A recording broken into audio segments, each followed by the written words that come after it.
Halo semua peserta didik Serian.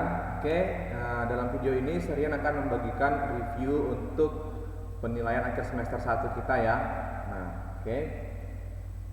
Ujiannya sangat gampang ya. Yang pertama itu nanti akan muncul yaitu faktor-faktor yang mempengaruhi permintaan ya untuk permintaan penawaran.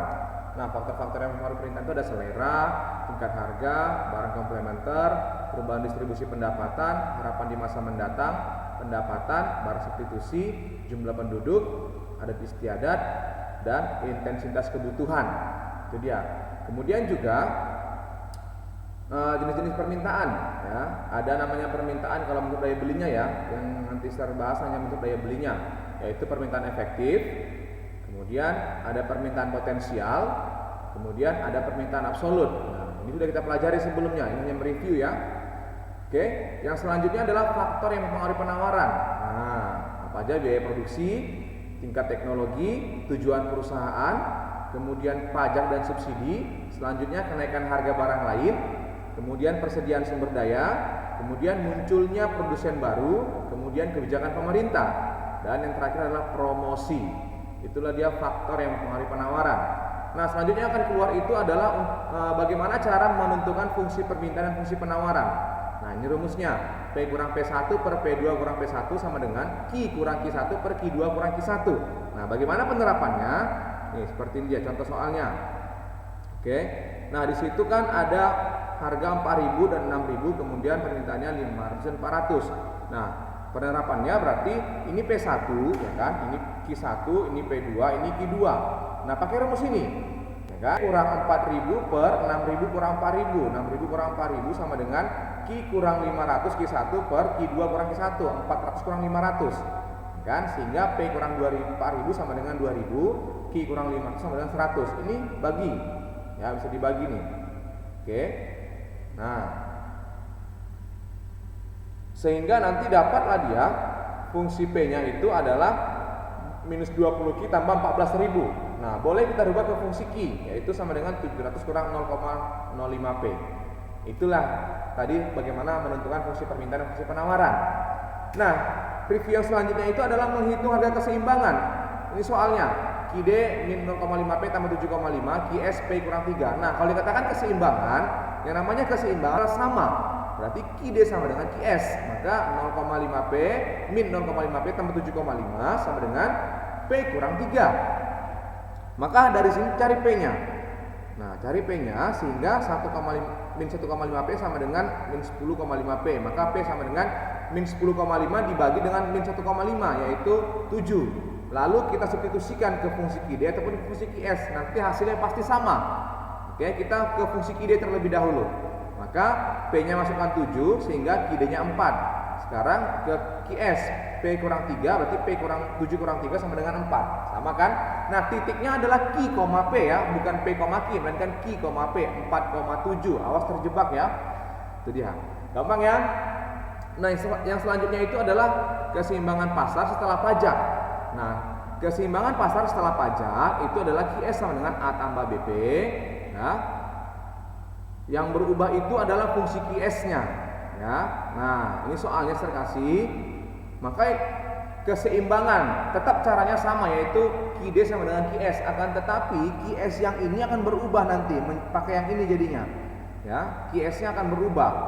Nah, 2P kurang 10 akan berubah sama dengan A-nya berapa? A-nya minus 10 ya kan, B-nya 2, P kurang T-nya 5, sehingga QS sama dengan 2P kurang 20. Maka 60 kurang 3P sama dengan 2P kurang 20 ya kan. Nah, pakai yang ini. Maka dari sini dapatlah P-nya nanti. Dapat P-nya yaitu P sama dengan min 80 per min 5 sama dengan 16. Lalu substitusikan kemari ataupun kemari. Hasilnya pasti sama. Nah, Q kurang 2P Q sama dengan 2P kurang 20, P-nya 16. Maka Q sama dengan 32 kurang 20 sama dengan 12. Kemari juga sama nanti hasilnya. Nah, maka Q, P ya 12,16. Oke. Sekarang kalau dia fungsinya fungsi P kena pajak, fungsi P. Oke. Nah, fungsi P kena pajak. Sekarang yang subsidi, maaf, yang subsidi ya, yang subsidi. Nah, berubah jadi seperti ini rumusnya nanti. Nah, QS sama dengan A tambah B, P tambah S. Yang tadi kan kurang T kan, ini tinggal tambah S. Nah, caranya juga sama. Yang berubah QS-nya 2P kurang 20 berubah menjadi A-nya kan minus 20, B-nya 2, P tambah S-nya 2. Nah, sehingga QS sama dengan 2P kurang 16. Jadi kita pakai yang ini, bukan yang ini lagi kita pakai, melainkan pakai yang ini. Maka QD sama dengan 40 kurang 2P sama dengan 2P kurang 16. Maka dapat P-nya nanti. Ya kan?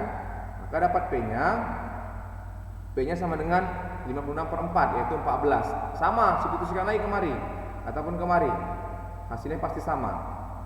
Ya, 2P kurang 16 berarti 2 dikali 14 kurang 16 sama dengan 12. Kemari juga nanti sama, 40 kurang 2P, 40 kali 2 kurang 2 kali 14, 40 kurang 2 kali 14 28, 40 kurang 28 sama dengan 12. Sama, nanti Q, P. Ya kan? 12,14. Gampang. Oke. Nah, kemudian menghitung elastisitas ada 3 rumus nih. Yang pertama, yang kedua, yang ketiga. Ini semua keluar nih 3 ini, ya. Yaitu elastisitas, Q itu kuantiti, P itu harga, delta Q itu Q2 kurang Q1, ya. Nah, ini soalnya. Oke, jawab. Berarti dari sini kan dapat ini Q1, ini Q2, P1, P2. Ya sudah, delta Q-nya Q2 kurang Q1, 400 kurang 500. Nah, di sini harus nilai mutlak ya. Dalam elastisitas harus nilai mutlak, tidak ada nilai negatif, harus dipositifkan semua. Oke. Delta P P2 kurang P1 yaitu 2000. Maka masukkan ke rumusnya.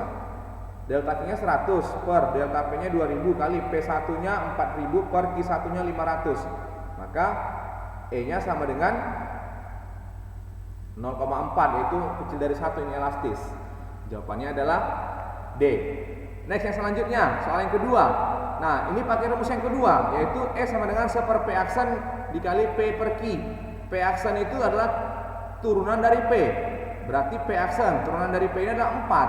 Nah, kemudian Q-nya sudah ada, P-nya yang belum ada. Maka masukkan Q ini ke fungsi P ini. P sama dengan 4 kali Q-nya 500 tambah 600 sama dengan 2000 tambah 600 berarti 2600. Maka P aksen sudah ada, P sudah ada, Q sudah ada, Q-nya 500.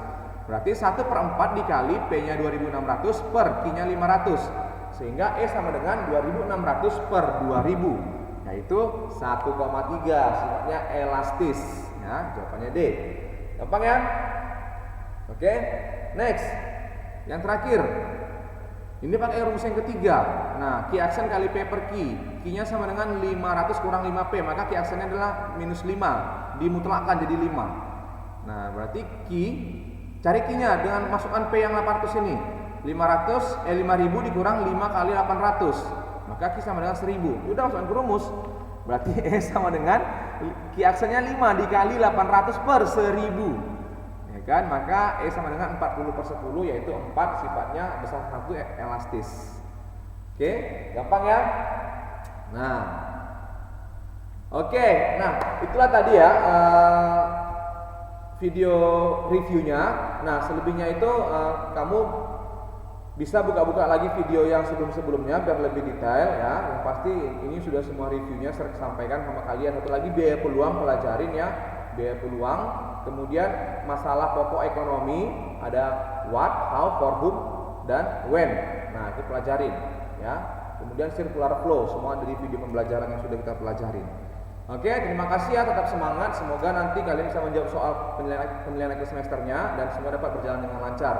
Tetap jaga kesehatan dan saran serian sebisa mungkin ikuti yang jadwal sesuai dengan jadwal yang diberikan oleh sekolah. Jangan sampai ada yang susulan, karena soal susulan lebih susah daripada soal yang PAS yang kalian tidak susulan.